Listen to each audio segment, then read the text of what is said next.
আসসালামু আলাইকুম দর্শক, কেমন আছেন? আশা করি সবাই ভালো আছেন। আলহামদুলিল্লাহ আমি ভালো আছি। আমি এখন এই মুহূর্তে আছি নোয়াখালী কোম্পানিগঞ্জ উপজেলা থানা। তো একটা পানির লাইনের কাজ চলতেছে এখানে। তো এই পানির লাইনটা হচ্ছে যে আপনার এই লাইনটা যাইতেছে যে জামতলার পূর্ব পাশে। জামতলার পূর্ব পাশে থেকে ওখানে মোটর আছে, মোটরের থেকে লাইন আসবে।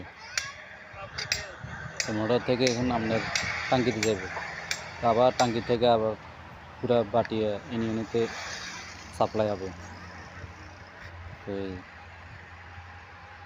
যারা এই লাইন থেকে পানি নিব, যারা উপজেলাতে যাই পুরাডি ফটোকপি আর মোবাইল নাম্বার দিয়ে আসবেন। তো এগুলো নিয়ে যাই আবেদন করবেন। আবেদন করলে তো আপনারা পানি পাইবেন পুরা বাটিয়া ইউনিয়নতে। তো এটা হচ্ছে যে আপনার ভুঁইয়ার পর্যন্ত।